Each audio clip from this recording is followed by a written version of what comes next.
So there isn't necessarily a hypertrophy phase built in. It's built into the bottom of the training session with prehab, rehab. Yep. It's all hypertrophy. Right? Depending on the athlete's tolerance and recovery, I will add more accessories in. I don't like to go crazy on them. I like to, for me to assign specific accessories. It won't be like, go do a chest press. You're going to do single arm dumbbell press and you're going to alternate arms because we're really focused on more time under tension with it or more of that stress. Hey, you're going to do single leg extensions because I want to focus more on us getting VMO development than anything else. They will be specific assigned hypertrophy exercises, and they will be a harder RPE if we're trying to build more of that muscle. So you have them working in the off season because we're looking at 6-7 movements during that time period. Now, as they get into the 8 weeks out, does that trim down? Yes. So if I have, say, off season volume at RDLs is a 3x8, we're going to drop down to a 5, or I'll give a window 5 to 8, but it'll be based off your fatigue. So I'll give you a 5 through 8 rep range, but an RP 7 or 8, right? I just don't want you exceeding so hard where we're not recovering for the next session. Some of these individuals coming in now, they've gotten so used to pulling and squatting multiple times a week instead of my traditional block coming in. And a lot of what I learned just from my coaches to me was hey, we're going to bench one day, we're going to squat one day. And it feels that this younger group is so used to now, no, I can do a SB day this day, I'll squat the next day. Their endurance to barbell motions is so much greater than what I ever remember mine being. But when you transfer them over to what you're doing, what is their endurance when you start taking them out of those movements and they're going into the 6 movement day? Relatively good. I'm going from us going post meet into them. No. They come into you and say they're doing 3 SBD days per week, and that's all. Oh, I get what you're saying. I call that a nightmare. It is I don't here's our ceiling, and we're touching our head on it. What do we do? And I try to explain to the kids, and this is what I try to explain to younger coaches too. Specificity is great because we're going to have immediate adaptation to what we need, and we're going to have significant growth in strength very fast, especially the age group we're working with. But we're going to hit our ceiling so hard, and most of those kids are going to quit because once you get hurt or you taper out, you don't know now how to process training. You don't know how to work through it. And a lot of my kids do get upset sometimes. They're you're holding me back. No, I'm holding us back from potential injury. And we are not on the stage that we need to put it all out there. But a lot of those kids that come in with those SBD 3 times a week, I compromise. I feel I have enough years of writing programming. If a kid needs something a certain way, that this is a deal breaker, I'll say, hey, no, that's if they tell me hey, I need a max out every day on bench, I'm that's fucking stupid. We're not doing that, right? There's a fine line that I'll draw. But if they tell me hey, I need to do X, Y, and Z, and this helps me grow, I'm going to listen to them until I am proved wrong. And I feel with just, like I said, the years of coaching now, I should be able to adapt or build a program to make this athlete successful, especially if he's somebody I went after for talent. I have to be able, just like a skill position coach and anywhere else, they have different skills to be able to coach those individuals. Well, I have to be able to do that. So if he comes in and he says, or she says, I need XYZ, I'm I'll try to work with them. I really will. But if it's a 3 times a week SBD, I'll probably back them off to squatting twice a week, deadlifting twice a week, and then benching 3, just putting them throughout and just trying to back off that frequency. Hopefully the volume's not super high either with that frequency, but hopefully just back off some of that frequency of those lifts and spread them throughout the week a little bit more. So you basically, it's a long-term process to be able to migrate them into where you're going to want. And I get that because there's a mental side of all this too. The trust process. And it's so hard for them to even be you're telling me to step back so I can get stronger. And that is a concept that at this age group is you can't fathom it. Why the hell would I do that? Yeah. So, but the ones, and I tell my kids come in, your fall, you're going to feel like you're stepping back. It's but you're going to have some of the best meets you're going to have literally come that January timeframe when we have our collegiate cup meets or CNATs. And our completion rates, I'm a nerd like this. I'm hey, how many white lights did we get? If we win a match and we have a 91 or 93% success rate on white lights and we have PRs plus boards, that's a good fucking day. That's when I look at stats and I look at completions, that's what I'm looking at for, hey, did these kids have a good meet?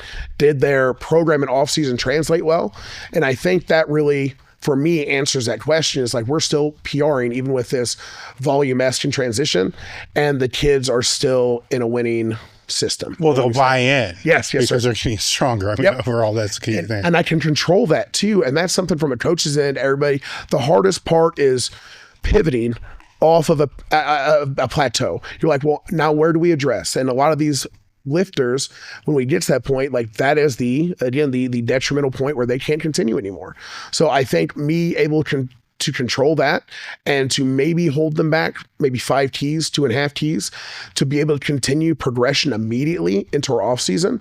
It allows that mental state for the lifter to stay high and stay focused on the sport because they know more PRs are coming after.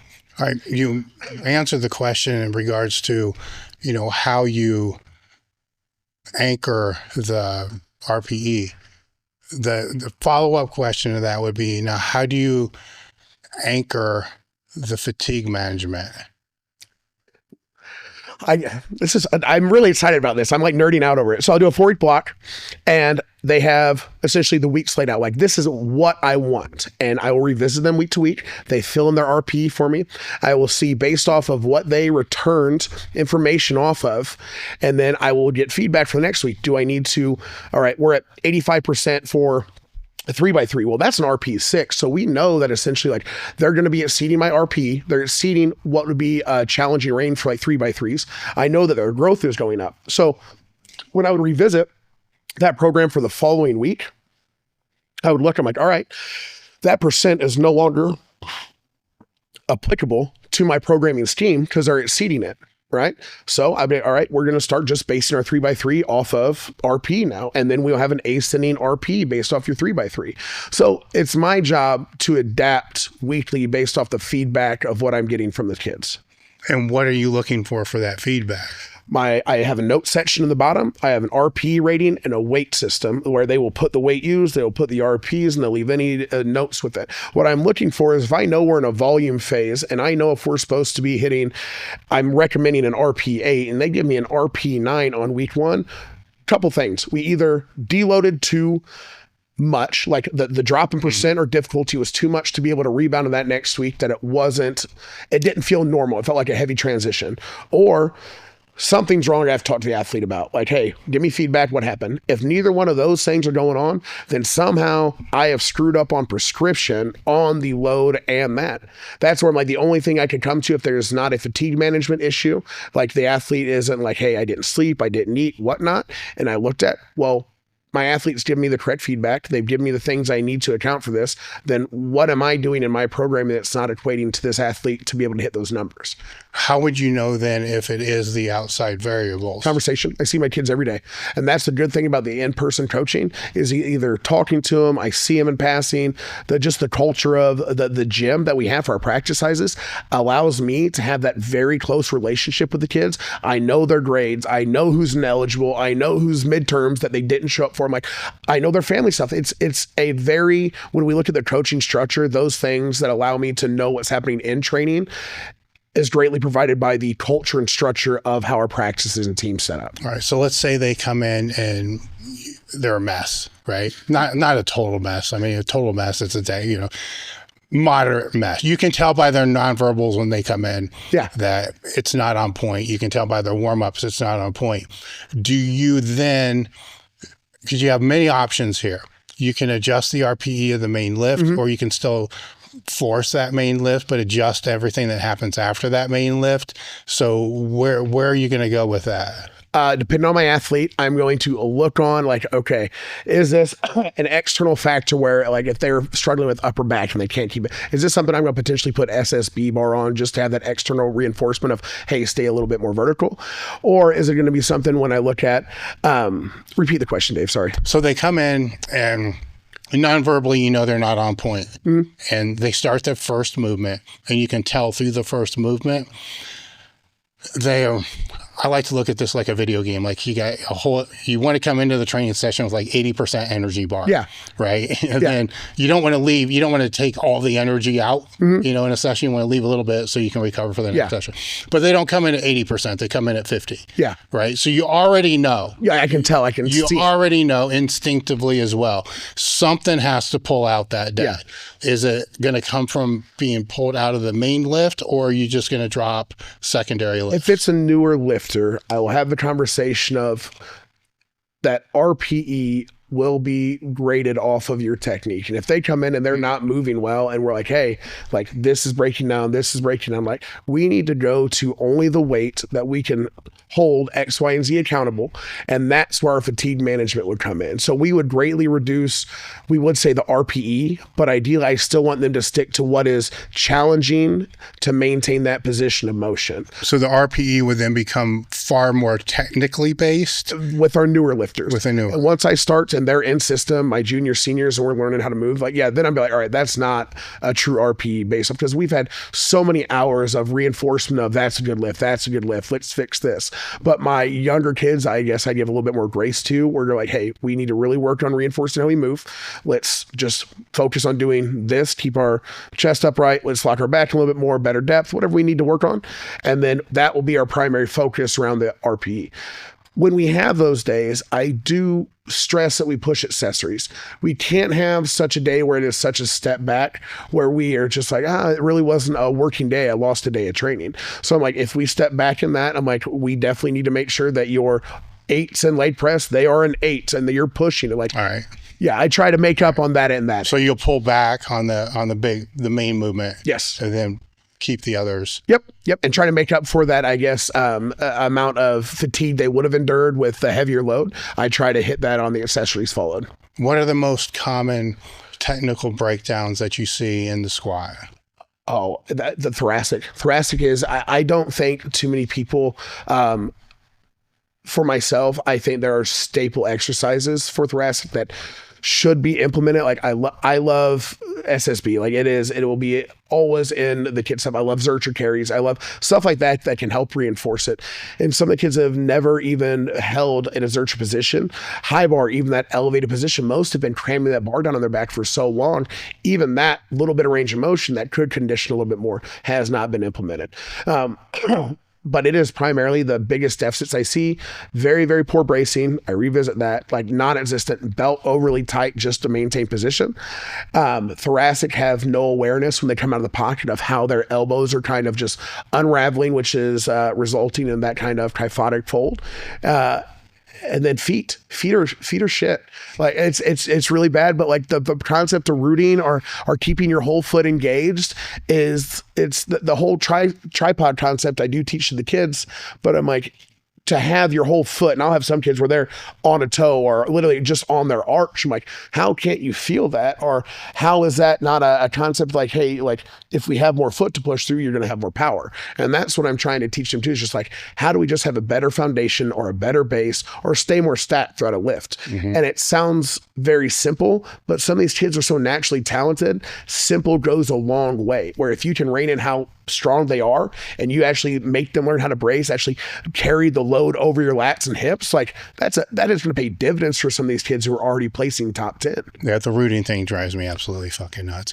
It really does, because there's nothing easier to fix, because every exercise you do, you can practice it. A dumbbell curl, a push, everything. Yes. You can. There's no reason that shouldn't be able to be fixed immediately. I'll come over to it and I'll pick on the kids. Like if they're laying down doing a bench or something like that, or doing, and I can like slap your knee and your whole leg's moving. I'm like, what the hell are you doing? Yeah. I'm like, you're carrying that on your spine. You have no base to push through. Even on dumbbell motion, like you said, on a dumbbell bench, you get so much, even an overhead, so much drive or just additional push through it, where we can push weight or push reps. So no, I think that the feet are a huge aspect we see with very young lifters.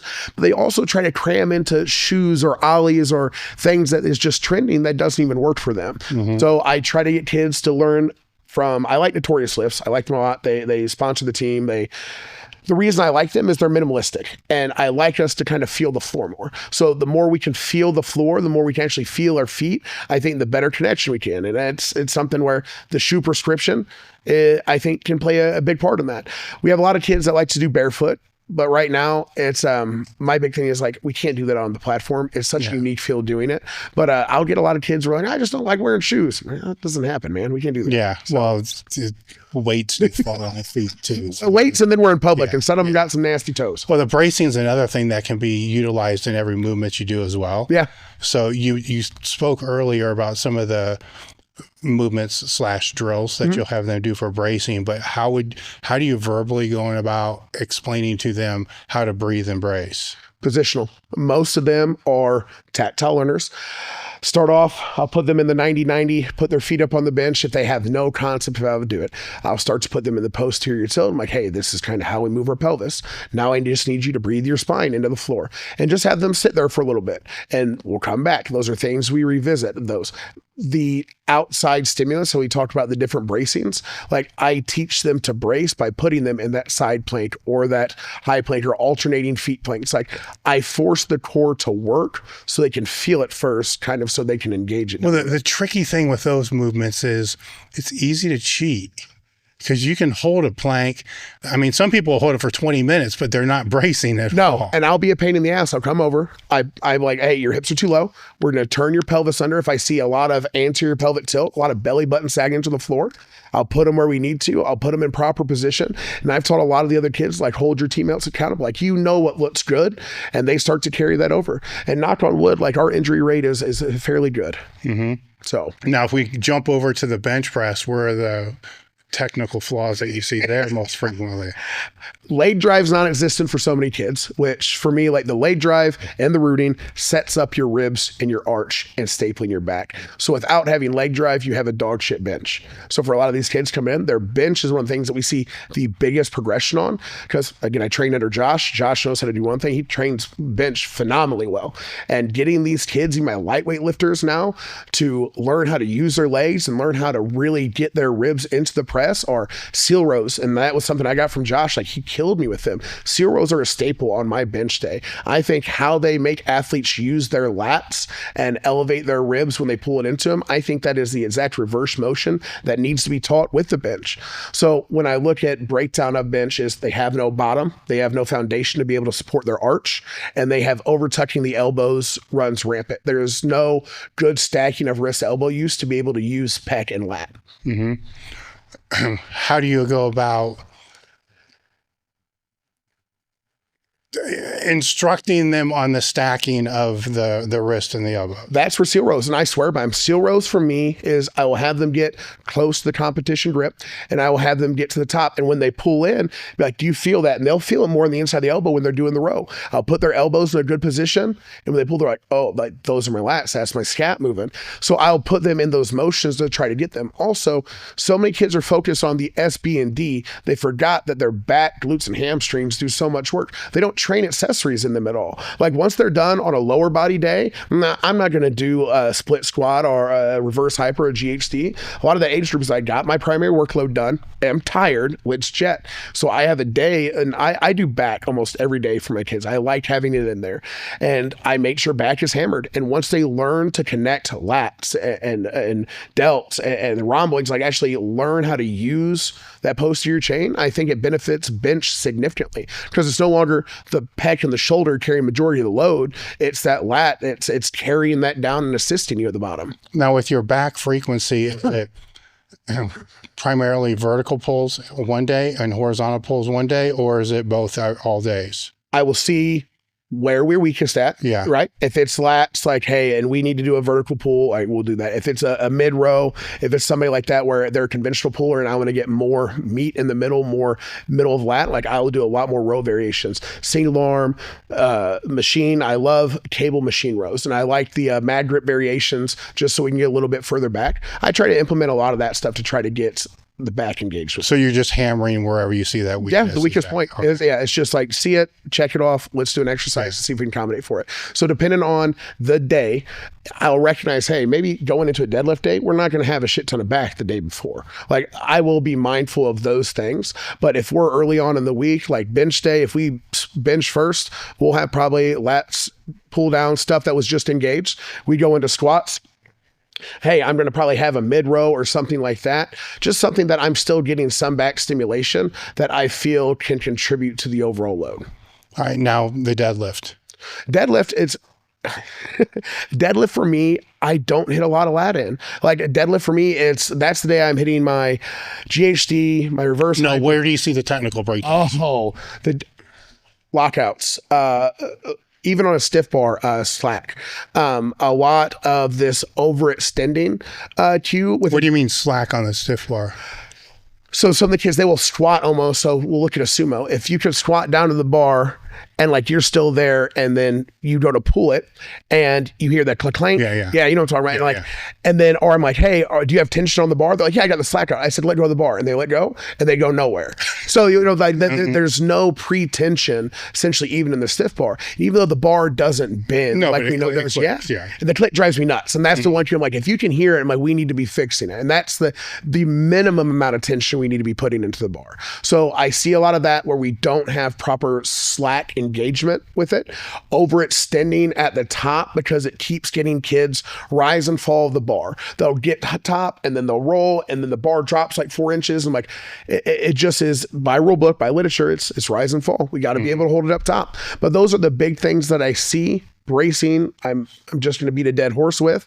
But realistically, a lot of kids don't know how to pack their lats in the deadlift either. They think that how they pack, well, we'll say that the other way. A lot of young kids that we recruit have deadlifts. They learn how to pack their lats in the deadlift, but carrying it over into the squat or the bench, they don't know how to utilize them that way. They try to use their deadlift lat packing in the same manner that they will for their squat and their bench. So I think that's why the other two struggle more. Deadlifts are usually the ones when we get recruits in. The deadlift is the one that usually gets the least amount of focus because most of them that are coming to this level at least have that one kind of locked in. That's interesting, isn't it? It's weird. Because if we go back a decade, the bench was the one that was always locked in. Yes, and that's to see it now where they come in, I'm like, these kids are insane, like efficient. Like when they go to pull, and some of my sumo pullers coming in, my lightweight sumo pullers, it's insane to me what they're moving and how technically sound they are. Like there is not a wasted amount of space or energy coming up to it. And it makes me very happy to see that maturity at that level. Where do you see collegiate powerlifting, basically your sector? Where do you see that going?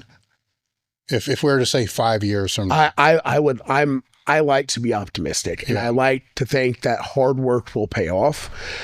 I think what's going to happen is we had 3 more scholarship schools pop up this last year that I've recognized. That I think in 5 years, we're going to have the potential where all scholarship giving schools are kind of put in their own brackets. I think that's where the competition essentially will lead to long-term, because as much as clubs are great for the sport and awesome, those clubs now that can pay, or the scholarship giving schools that can pay, are going to go and cherry pick where the best lifters will go. And I'm not saying they'll eventually kill the clubs, but the lifters that were essentially making these clubs more credible, that they'll be in these scholarship giving schools. So I think we're going to see better brackets. I think we're going to see, what is it? Non-compete law, not non-compete. What is it? Where you essentially compete with a school for free and they compete for free with you. I can't think of the name of it right now. It's escaping me. But it's just like a competitive offer where it's something we don't see now, that meat prices have gone through the roof. If you haven't been able to sit like, well, why in the hell are we paying $200 for a local level meat and stuff like that? So I think when we look at like, that's going to have a big impact of it as well. Were there any topics you wanted to go over I didn't bring up? I enjoyed talking programming, shooting shop. Like that's fun to me. Like they took a lot of stress off too. So no, realistically, it's like if you're interested in collegiate powerlifting, as many as any sport, we have to focus on our grades. There's a bunch of amazing programs out there. If you're looking at Powerlifting America to go the international routes, like Jeff Frank in Ottawa, that's where it's at. Like I'll give shout outs to collegiate powerlifting because I want the sport to grow. If you're looking USAPL, there are so many schools now that give scholarships. I just think that this is where the future of the sport lies. If we can build this here, it already teaches great team structure. We're looking at point scoring systems. We're looking at ways to make where instead of just one person lifting, that you have ties for 15, 20 people at the event. I think it has the capability of making it very exciting down the way. Do I know how it's going to turn out? No. Do I have the right recommendation for it? No. But I think what we're doing right now is on the right path for that. So if I'm a high school power lifter and I'm aspiring to that, then the grades, you mentioned that, right? So what kind of GPA? Give me a 3.0. Give me a 3.0. 3.0. And then, wow. You could say it doesn't matter. It's going to matter. What federations should they drift towards? None. And that's why I'm going to say, I like me. No, I am not a fed snob. If you lift and you train hard and you're a good athlete and you're a good kid, I don't give a shit if you lift in your backyard.